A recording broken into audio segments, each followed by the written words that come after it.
Hey there, welcome to another episode of MJC Anatomy. In this episode we're going to go over the vertebrae up until the sacrum, right up and there. So when we start, we're going to start with the cervical vertebrae, which is cervical means neck. So cervical vertebrae, remember there's 7. 1, 2, 3, 4, 5, 6, and 7. Now C1 at the very top, this one, it has a special name, it's called the atlas. And the atlas has a little hump, has a little notch right here, and this is called the facet for the dens. Now what's the dens? Well, let's get to that. Now when you go down, inferior to the atlas is the axis. Now the axis has this dens right here. This part is called the dens that protrudes superiorly. And that attaches right there. So moving down, there's a lot of consistent structures of the cervical vertebrae. So the body of the cervical vertebrae is just sort of the spine itself. It's just this entire section. Then you have spinous processes. Spinous processes are located on the posterior side of the vertebrae. So the thing with the cervical vertebrae is their spinous processes have 2 little humps here, whereas the thoracic vertebrae have only 1. And these double spinous processes are called bifid spinous processes. These are found on C2 through C6, but not on C7.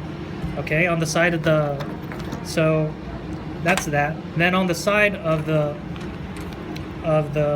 C vertebrae, you have transverse processes that come out. So if you want to look at one a little bit closer, you have, oops. Also remember that cervical vertebrae have 3 holes.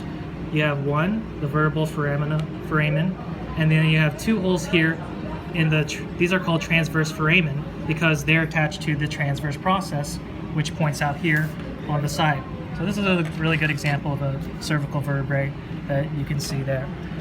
Now the vertebral arch is something that's in all the vertebrae, and the vertebral arch, is that this one right here? The whole thing. No, the vertebral arch is just the arch that contains the body, and it kind of comes here. It's like makes a little U shape, so that's a vertebral arch. And the vertebral arch is made from the lamina and the pedicle for the most part. So let's find another example. Okay, did you mention that the body is starts at, does it include C1? The body does not include C1. So, because C1 just doesn't happen. Okay. Now, so just remember that.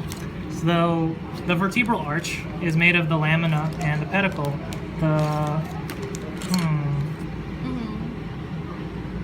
So here's the thoracic vertebra, and what connects the body to the transverse process, that's called the pedicle right here. So there's one on each side, and this area right here that connects the transverse process to the spinous process, that is called the lamina. So you can see it really clearly here on each side. Now, looking still at a thoracic vertebra, just because it's easy to see, there are facets. Now, this is called the superior articular facet because it's the superior side. And then directly inferior to it, if you just follow it down, you'll find the inferior articular facet. You're going to find these in all of your vertebrae. And which brings us to our intervertebral discs. So if you look at let's flip this so you can see the anterior side. So in between each vertebral body, you have a little disc in between, which is made out of all sorts of stuff. Fiber cartilage. It's made from fiber cartilage. Thank you, Nazio. So it's in between there. So that's where intervertebral discs are. Now, we're jumping a little bit out of order because we use the thoracic vertebrae, but you have the 7 C vertebrae. Let's go back to posterior. You have 1, 2, 3, 4, 5, 6, 7. Okay, so now you have 12 thoracic vertebrae.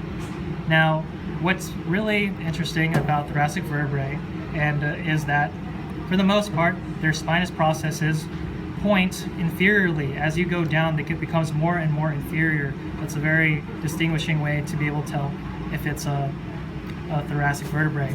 Also, these have whole transverse foramen. Transverse foramina is exclusive only to the cervical vertebrae. All the other ones only have one hole for the nerves and the vessels and all sorts of stuff like that. The thing also, what's special about thoracic vertebrae that is very important is that they're the only ones that have costal facets. Costal means rib. So there's 12 thoracic vertebrae, there's 12 ribs, so there's 12 costal facets on each side. So that connects. So when you look at it, you see that there's these little notches right here. So this is where a rib is going to go and attach there to the thoracic vertebrae opening. Okay, so then we have, to review, we have 7. 1, 2, 3, 4, 5, 6, 7 cervical vertebrae. 1, 2. Yeah, one more time, sorry.